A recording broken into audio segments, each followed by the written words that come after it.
He's shared the stage with Shark Tank's Robert Herjavec, Dirty Jobs' Mike Rowe, and with the world's most famous hacker, Kevin Minnick. Best-selling author and cybersecurity advisor, Mr. Scott Beck.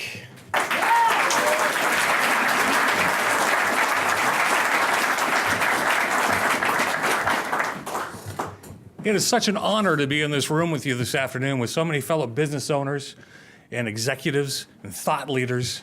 It just real touches me in ways I can't even describe. This is just so awesome to be here with you. It was worth the 9-hour drive down from Canada to be here. So as a teenager, often we end up making some decisions that we end up living with for the rest of our lives, right? I think that's probably happened to some of us in the room. Well, even though they started talking to us in junior high about this subject, my parents were actually quite open, and it was discussed in my household quite often. I saw some friends run into some issues on this subject, and Hollywood, they certainly had this subject out in the TV and movies. At 18, I became a dad. Wow. I just graduated high school, and now I'm going to be responsible for another life? How's this going to work out? It was a pretty scary time for me, as you can imagine. Now, good news, my daughter's 29 now, and she's brought into the world my grandson.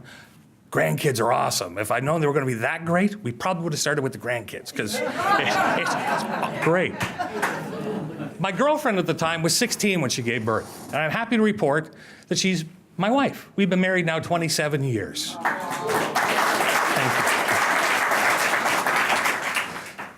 And one of the big challenges that we kind of faced as teenagers at that point was, how are we going to move forward? We were always told, unfortunately, this is never going to work out, Scott. This is going to be a problem. Like, how are you going to deal with this?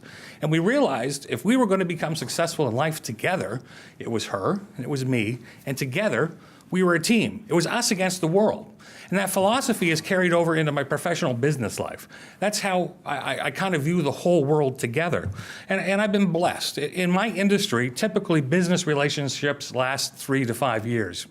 My company's been open 15 years, and I still have the very first clients that we started with 15 years ago. So I know that philosophy has really served me well. We've got clients that we've worked through in the US, Canada, and international, Peru and Australia. What I find troubling is for fellow business owners when I'm talking to them. I'll be out talking about cybersecurity, and people will start asking me questions about things. That same concept that I had as a teenager about bad things aren't going to happen to me, that will never happen if we decide to partake, and it did. Well, business owners will say, well, cybercrime, that's not going to happen to me. We're too fill in the blank. We're too big. We're too small. We're from a small area. We're from a big city. Why would cyber criminals want stuff from me? Well, folks, I'm here to tell you it's really not about you. I mean, maybe, possibly, you've ticked somebody off so bad that there's a cyber criminal somewhere who's going, I want you. We're going to go after you. But that's not really the case. Cybercrime is a business. It's a multi-billion-dollar business that's leveraging the same kind of technology we as business leaders are trying to do. I mean, who in the room is trying to use technology to make their businesses more profitable and more productive? Yeah, there's a lot of us that do that. Well, guess what? So are the bad guys. Because where's the money in this day and age? Willie Sutton, infamous bank robber, after he was captured, the FBI said, Willie, why do you rob banks? It's where the money is. Makes sense, right? Well, where's the money today? The money today is in our data. Our businesses are creating massive amounts of data, and I'm here to tell you the cyber criminals are more than happy to steal all of it because they can monetize that. And they're leveraging that same technology, as I mentioned. Ransomware. If you've never heard of it, be blessed. It's when they get into your system, they lock up all your files, and you have to pay them to get access back. 4 years ago, this thing didn't exist. This is a brand new business venture, and last year we're told it was $1 billion business. 4 years, 0 to $1 billion. That's faster growth than Microsoft, Google, or any of the others. Matter of fact, 2017, cybercrime became bigger than physical crime. Think about that. All the murders in the world, the rapes, the assaults, add it all up, there was more cybercrime incidents. Matter of fact, the Canadian Chiefs of Police say the average citizen is more likely to suffer a cyber event than a physical event. And if you do happen to get hacked and have a problem, who are they going to blame?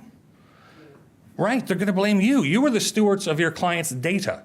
And what did you do to protect it? You know, are they going to call you stupid that you didn't do anything? Or are they going to say that you were irresponsible to not take care of them? So it's really, from a business perspective, we have to change our mindsets when we're looking at this. Former FBI Director James Comey was quoted as saying that there's two types of businesses. Those have been hacked, and those have been hacked but don't know about it. I think that's a little harsh, but I do believe that there's two types of businesses. Those that have been hacked and those that are going to be hacked. So what are we going to do about it? My name's Scott Beck, and when it comes to cybercrime, it really is you and me against the world. Yeah.